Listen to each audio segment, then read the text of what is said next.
Salve galera do Bolos de Emergência. Hoje teremos a participação de um eletrocardiograma no meio da emergência que muitas vezes não aparece, né? A gente normalmente pega na sala vermelha os pacientes que já chegam com outros critérios de prioridade, né? E o eletro vai ser rodado numa segunda ou numa terceira fase. Mas meu nome é Bruno Barbosa de Alencar, eu sou cardiologista especialista e eu vou falar um pouquinho sobre a configuração de eletro, porque não adianta nada você saber um pouco de eletro se você pegar um eletro que está desconfigurado e você não saber o que fazer.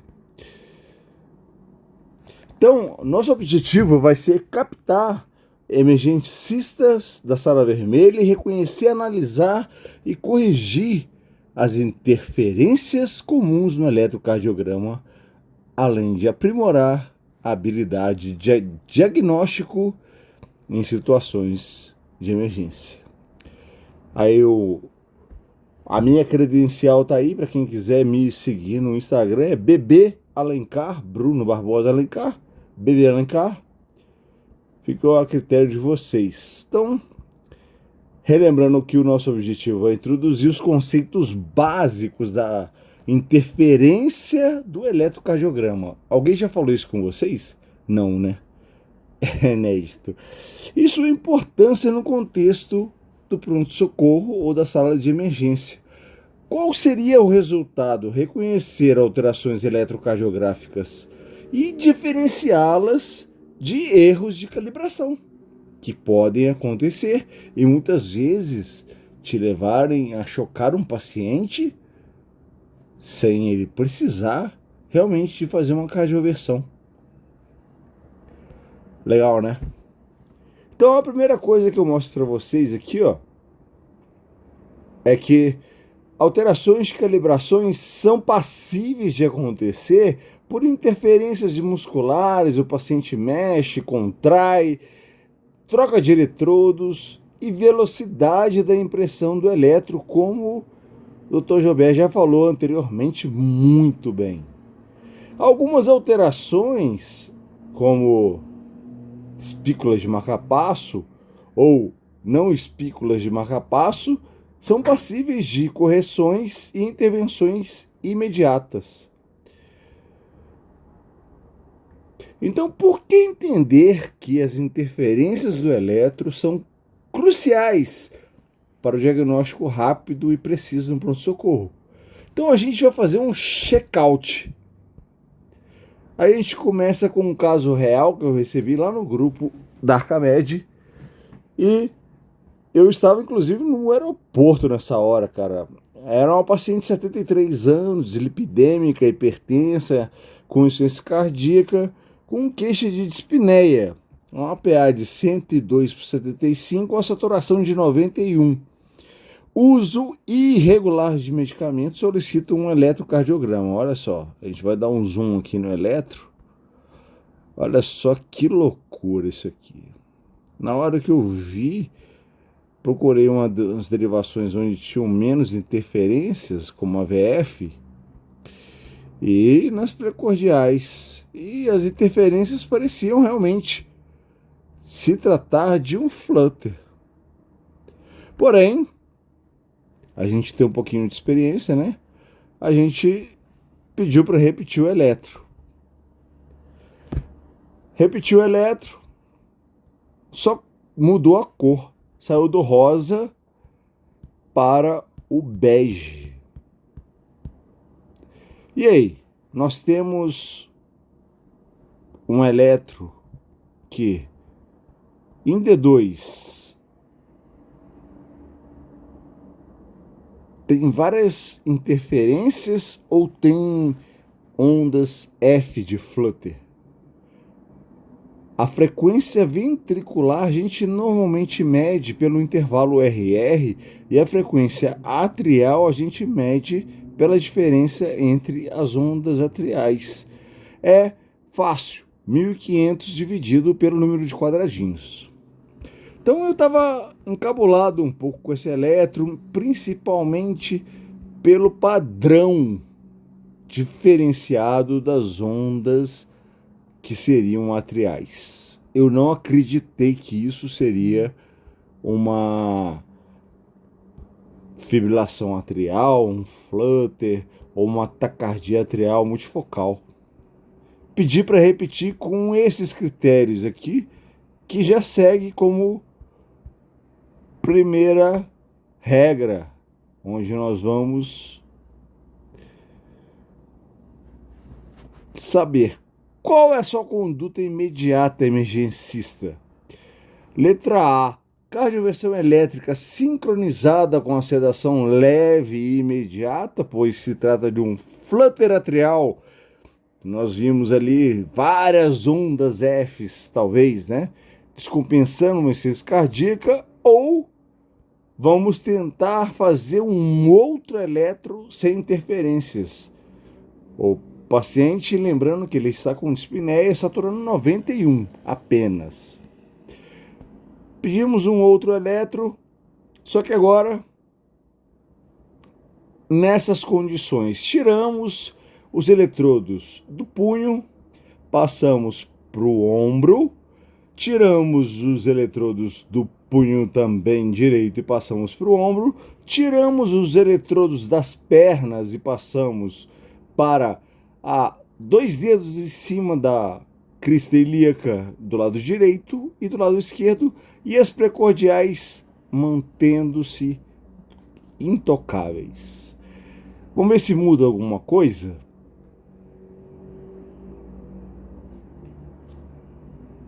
Olha o resultado disso.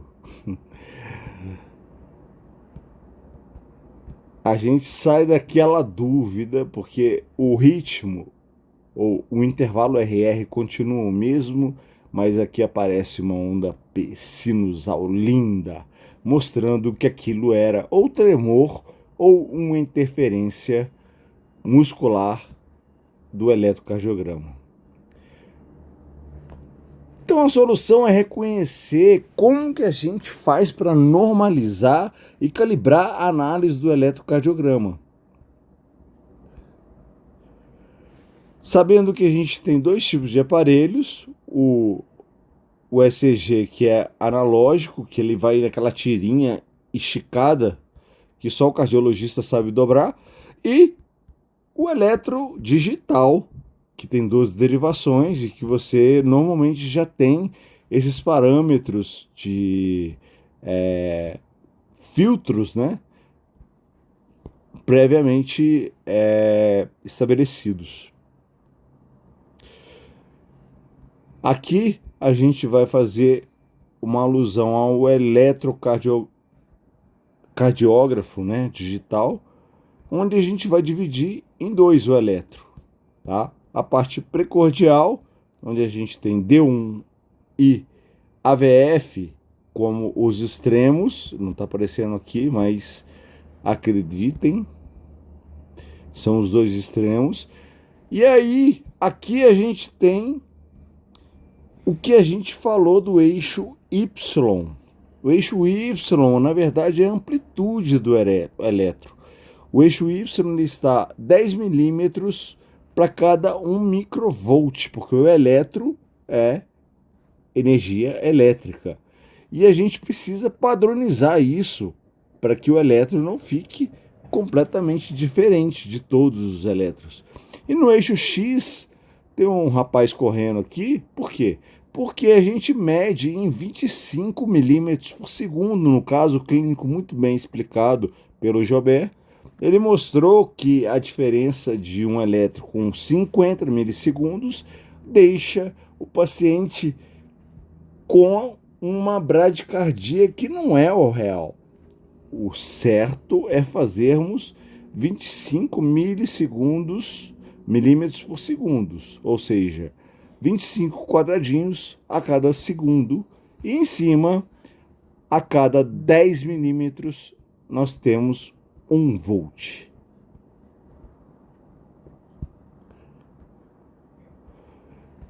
Os tipos de aparelho de eletrocardiográficos. A gente pode falar da amplitude, ou seja, da parte elétrica, que é a tatuagem que eu chamo do elétron, como N/2, como N, que é o padrão, tá? 10 quadradinhos, e 2N, que é o dobro de N, né?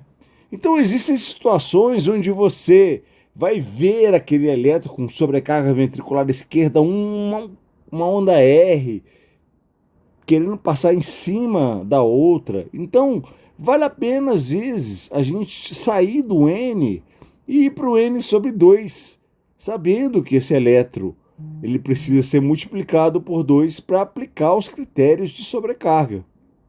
Então, são hipertrofias, jovens negros, dilatação das cavidades para você diminuir a amplitude tanto de R quanto de S, e mulheres mastectomizadas. A gente faz essa opção para colocar o eletro N/2. Voltando agora, quando a gente vai colocar Desculpa, não passou aqui. Agora, quando a gente vai usar os filtros, que são, tipo assim, o foco dessa aula, né? Na verdade, a gente tem algumas regras internacionais onde a gente preconiza duas coisas. A primeira coisa que eu vou falar para vocês é o filtro de passa alta e a segunda, filtro de passa baixa. Pode parecer estranho, mas eles são inversamente proporcionais. Ou seja, o filtro de passa alta pega frequências ou alterações pequenas, minúsculas, e o filtro de passa baixa pega alterações grotescas. Então a gente tem que saber que quando a gente vê lá embaixo aquele intervalo de frequência entre 0,5 e 150, a gente está falando exatamente dos filtros. Ou seja, o filtro para homens e adultos é de 150, ou seja, o máximo que pode ir de 150. E se for criança, como a frequência é diretamente influenciada pela interferência, nós colocamos 250, porque normalmente a criança tem por volta de 200 a 250, dependendo da idade. Então, todos esses filtros são feitos para que essas interferências aqui, ó, pequenas, não apareçam no seu eletro e não te induzam a não achar que tem uma onda P ou achar que tem uma arritmia. O objetivo do filtro é diminuir os sinais indesejados, ruídos e as interferências comuns no eletro, artefatos e, o mais importante, a linha elétrica do Brasil, ela é padronizada como 60 Hz. Então, quando existir na configuração do seu eletro quantos Hertz colocar sempre 60 Hz. Se você estiver na Europa, coloque 50 Hz. Sinais eletromiográficos de atividades musculares vão ser reduzidos quando você coloca o filtro de acordo com a entrada elétrica desse eletrocardiográfico, ou esse eletrocardiograma. Então a dica do dia, olha só, temos dois elétrons que na verdade representam o mesmo. A gente olha esse elétron aqui, a gente vê várias ondas que simulam um flutter atrial, tá? E ao lado a gente vê um eletro sinusal. Trata-se do mesmo paciente. O paciente tinha Parkinson e simulava um flutter atrial na derivação D3. E aí, não só a gente mudar aquele padrão para ombros e abdômen, acima da crista ilíaca, a gente às vezes consegue nas precordiais desmascarar esse tipo de alteração simplesmente olhando o V4 ou as precordiais. Mas dependendo da alteração, a gente não consegue. Então, só para relembrar que a frequência da corrente que a gente coloca na tomada, ela varia ou 50 ou 60 Hz. No Brasil, 60 Hz. Ok? Vamos então falar do eletrocardiograma. O eletrocardiograma é um elemento suspeito, ele tem que ter RG, CPF e uma identidade. A identidade é esse símbolo de Stonehenge. Estamos falando agora de eletrocardiograma com 12 derivações que podem ser do tipo analógico, quando ele é tira reta, ou digital, quando ele é uma folha onde divide-se metade as precordiais e as outras metades as periféricas. A velocidade que esse elétron deve ser impressa deve ser 25 milímetros por segundo para não haver nenhum tipo de dúvida a respeito da frequência cardíaca. A voltagem, que é a parte Y do eletro, deve constar que a cada 10 milímetros, ou seja, 10 quadradinhos, nós temos um microvolt. Isso é a identidade do eletro. Apelido do eletro é o ECG, aqui está a digital desse eletro, e a gente tem os filtros do eletro. Vamos configurar, vamos mexer, porque se ele estiver mudado por alguém ou por algum técnico, vai te atrapalhar na leitura. Então, os filtros de alta frequência são utilizados 150 Hz para adultos e 250 para criança. Lembrando que os filtros de alta frequência são inversamente proporcionais, porque eles diminuem a interferência pequena ou a frequência cardíaca. Os aparelhos atuais são filtros bidirecionais e a tatuagem do Stonehenge, 10 quadradinhos, mostram que essa amplitude elétrica está correta. Beleza, então a gente vai olhar esse nosso suspeito. A primeira regra que a gente vai utilizar foi a regra da velocidade. Em X, olha aqui, ó, tem um Usain Bolt aqui correndo a 25 milímetros por segundo. Olha que maneiro, cara. E depois a gente vai ver a voltagem, que é o Y. Então a gente precisa ter esse padrão de voltagem que parece o Stonehenge de 10 quadradinhos para que esse eletro não esteja ou com uma onda R que está devidamente mal colocada, porque estamos, vamos supor, com uma voltagem alterada, ou se você quiser falar em velocidade, você fala em frequência cardíaca. Se você colocar em 50 milímetros por segundo, nós teremos simplesmente o dobro. E aí pode falsamente passar por uma bradicardia. Olha que legal. Vamos lá, não percam o foco. Terceiro filtro, e o mais importante, essa é a parte que ninguém sabe e que ninguém explica, tem pouco na diretriz.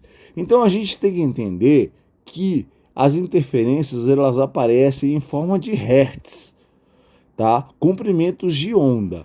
Então a gente tem no componente do eletro os batimentos cardíacos, que eles aparecem de 0,67 Hz a 5 Hz, tá? Isso com uma variação de 40 a 300 batimentos, e a onda P, que ela varia de 0,67 Hz até 5 Hz.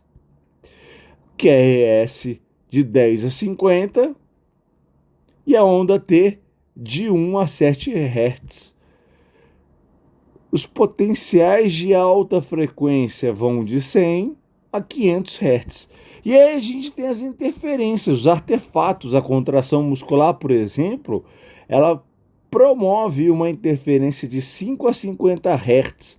Então a gente tem aqui, ó, batendo no 5 Hz aqui, ó, a onda P ela vai ficar alterada se esse elétron estiver mal configurado. Ou seja, se ele estiver em 5 Hz, ele vai pegar uma contração muscular como uma onda no eletrocardiograma. Correto? Temos a respiração 0,12 a 0,5.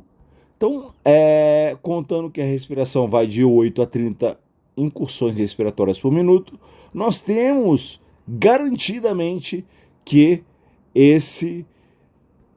essa alteração ela é rara, mas às vezes acontece, tá?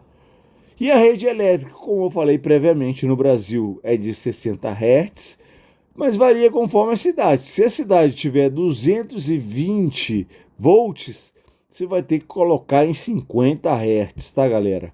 Mas como a maioria das cidades são a alimentação é de 50 Hz, nós estamos falando de 110 volts. Os campos magnéticos, ímã, eletro, eles alteram em mais de 10 Hz.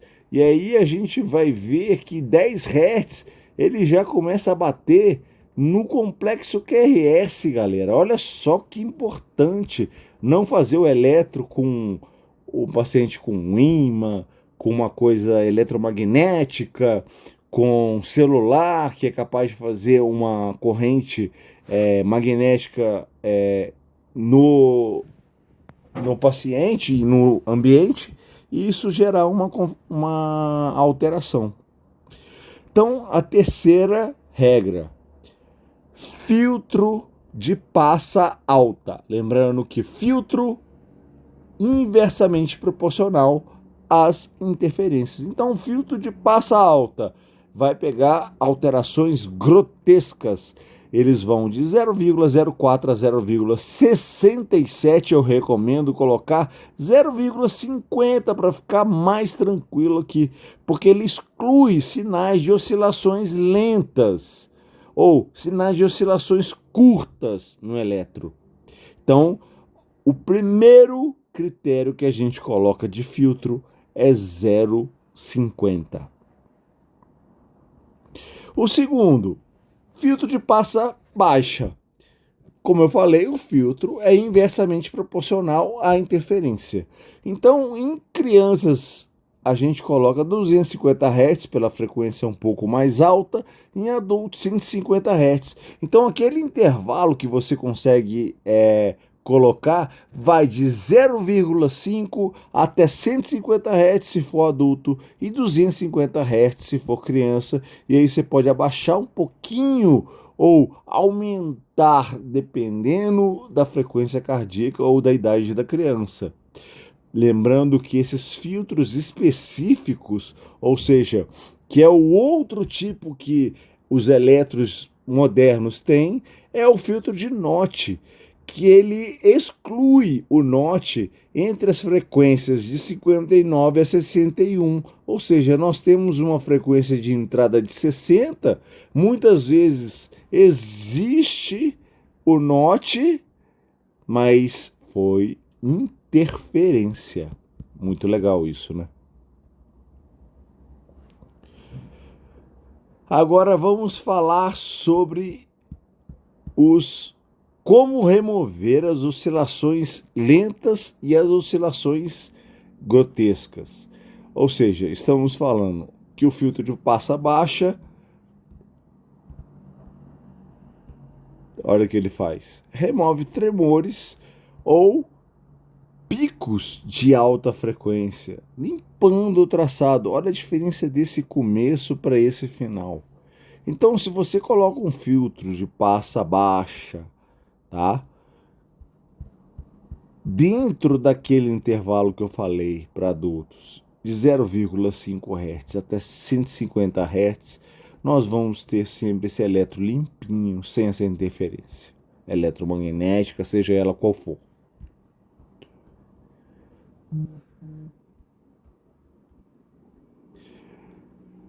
E agora a gente vai falar das outras configurações. O filtro de passa alta, tá? O filtro de passa alta, como eu falei, é o inverso. Vamos eliminar essas pequenas oscilações que aparecem no eletro. Como que a gente consegue fazer essa alteração? Colocando em 0,5 Hz. Por quê?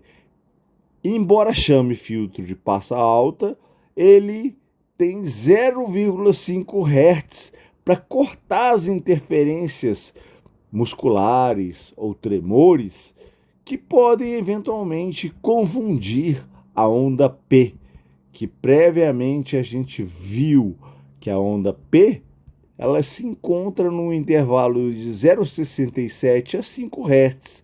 E aqui, ó, quando a gente tem uma contração muscular, a gente consegue atingir de 5 a 50 Hz, fazendo esse traçado de interferência. Além disso, existe o anti-aliasing, que é já uma evolução do elétron, né, que ele vai e volta para poder fazer a correção de acordo com a frequência cardíaca. Então ele já automaticamente faz isso para você. Mas é muito bom você saber, para você saber configurar principalmente o eletro, que não seja esse eletro de 12 derivações, o eletro moderno digitalizado. Então eu pergunto para você já teve alguma dúvida de eletrocardiograma?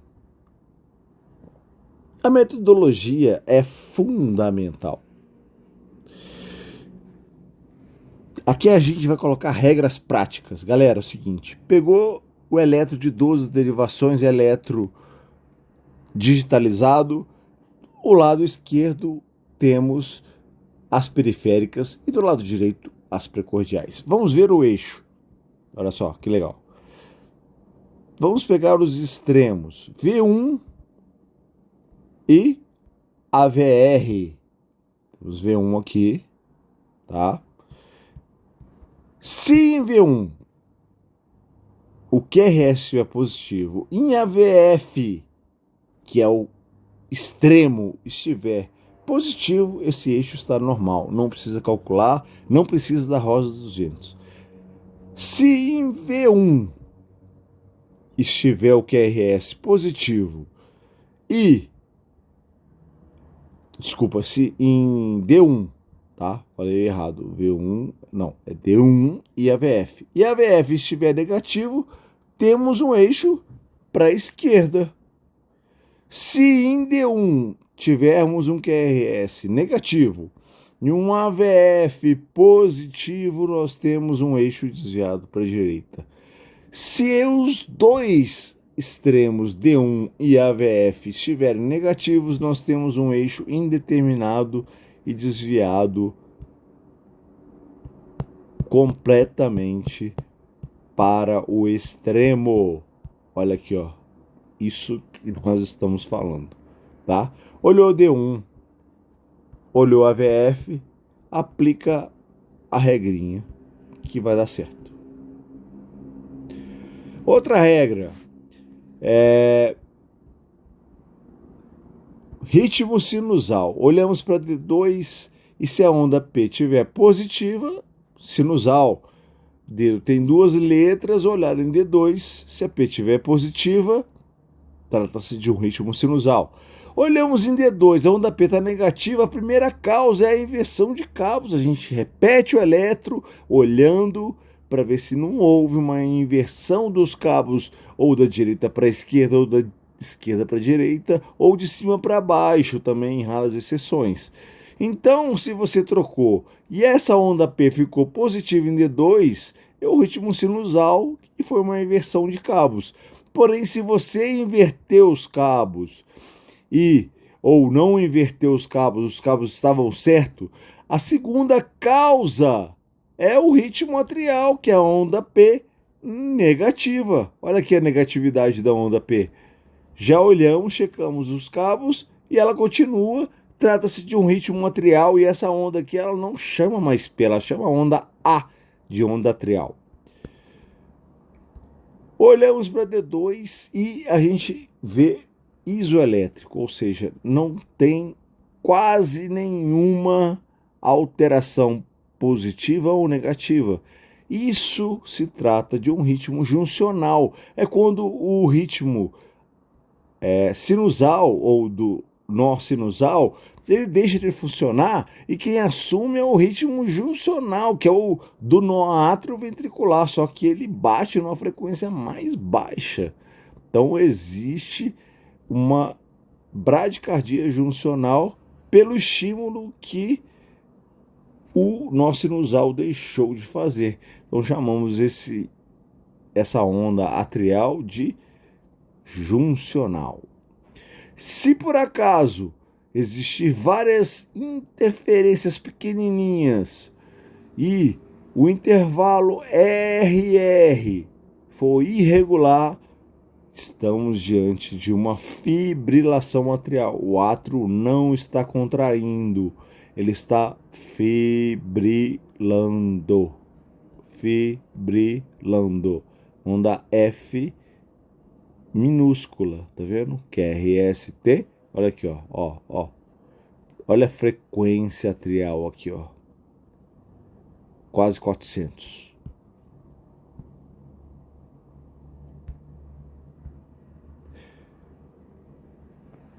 Agora chegamos no padrão normal. Como que a gente deve olhar as precordiais? As precordiais, a gente olhando a posição dos eletrodos, a gente tem um V1 que vai olhar basicamente o ventrículo direito e posteriormente o ventrículo esquerdo, porque o coração ele é tridimensional, então ele tem um padrão negativo em V1. Olha só. Já em V2, ele já está se deslocando para próximo do septo interatrial, porém ele ainda continua ou pode continuar com a negatividade. Em V3 e em V4, ele vai tender a isoelétrico.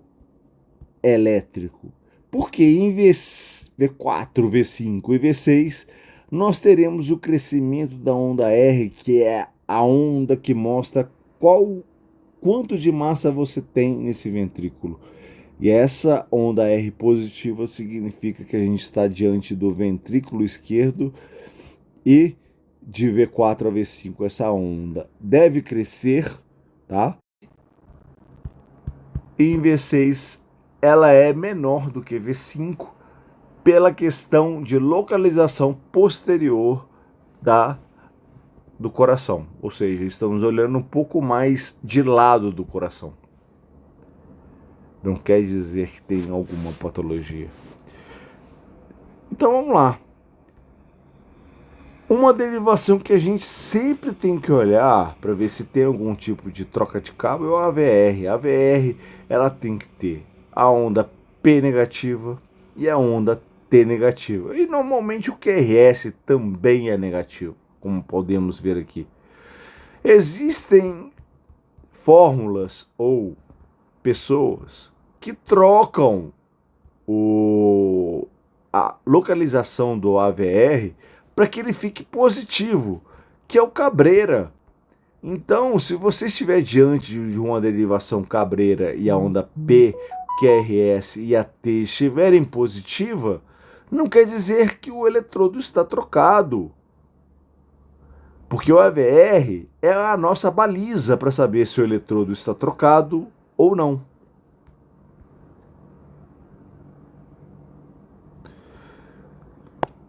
Voltando aqui, recapitulando as interferências. Resumindo, nós temos artefatos induzidos pelo movimento do corpo. Olha aqui, a pessoa se mexeu Normalmente a gente pede para inspirar e o paciente ficar parado. Olha só, moveu, teve uma interferência um pouco maior. Quem que entrou aqui? Interferência maior, filtro de passa baixa. Aqui, interferência na linha de base. De repente, a linha de base despenca e você fica sem um critério de ISO para classificar supras ou infra, tá? Então, é um outro tipo de interferência. A interferência muscular é uma interferência que dá de uma forma fina, de uma forma pequena em relação às frequências. Então a gente vai regular isso através do filtro de passa alta de 150. Perfeito? E a entrada da linha, se é de 60 Hz se for 110 volts,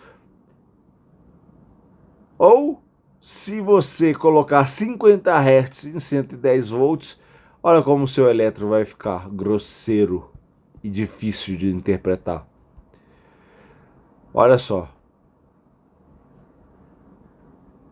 a diferença entre o filtro em relação ao Hertz. Parece que são pessoas diferentes, mas não.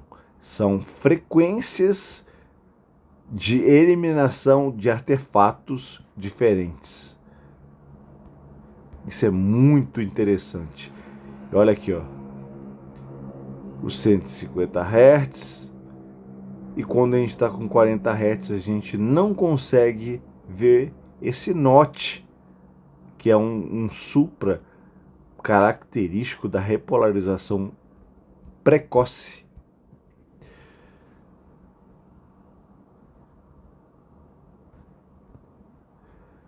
Vamos chegando ao final agora, a gente vai ensinar um macetezinho de como calcular a frequência. Temos um ritmo sinusal, o intervalo RR regular, a gente vai pegar a diferença entre o início de uma onda R e o início de a posterior onda R se o ritmo for regular.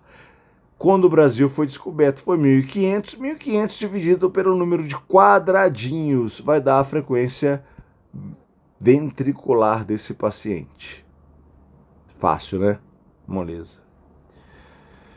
E em relação à amplitude, a gente sabe que o eletro ele não pode ultrapassar 18 milivolts ou 18 milímetros, se você preferir, né?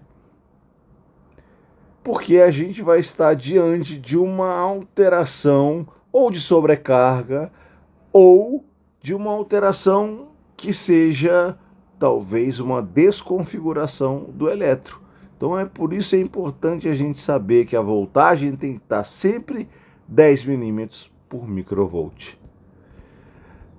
Complexo QRS. São 3 letras do QRS. Cada letra ocupa um quadradinho e se tiver menos de 3 quadradinhos, ou seja, menos de 120 milissegundos, porque cada quadradinho são 40 milissegundos, o QRS está normal, não tem distúrbio de condução, não tem bloqueio de ramo, tá?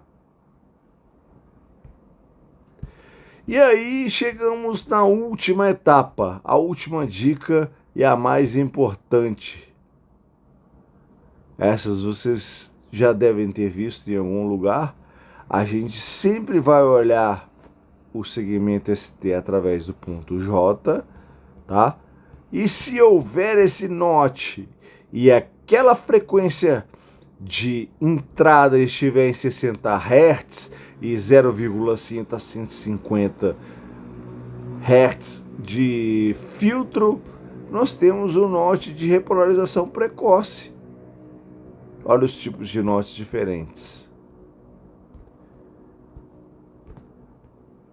Então, existe o Notch Filter que ele vai excluir as frequências que não estão entre 60. Ele vai não caracterizar como um notching. Mas se estiver em 60 e for um notching, ele vai aparecer. Por último, bloqueios de ramo. Nós vamos chegar na última etapa. Quem vê um bloqueio de ramo, ou seja, um QRS maior do que 3 quadradinhos, vê uma vez e não esclarece, porque na presença de uma onda P precedida do QRS e com mais de 3 quadradinhos, aqui no caso temos 4, olhamos para V1 e quem vê não esquece. V1 para baixo, quem dirige sabe. Quem dá seta para baixo está virando para a esquerda. O bloqueio chama-se bloqueio de ramo esquerdo. Já o oposto, temos uma onda P e temos um QRS voltado para cima em V1. Quem dirige, vê uma vez não esquece. Quando você tem mais de 3 quadradinhos no QRS e tem uma onda P, não é uma extrasístole ventricular, trata-se de um bloqueio de ramo direito. Muito obrigado a todos. Por último, eu vou mostrar para vocês uma dica bem prática. Onda P, início da onda P até o início do QRS. Se passar de um quadradinho, desculpa, o final da onda P até o início do QRS, este é o intervalo PR.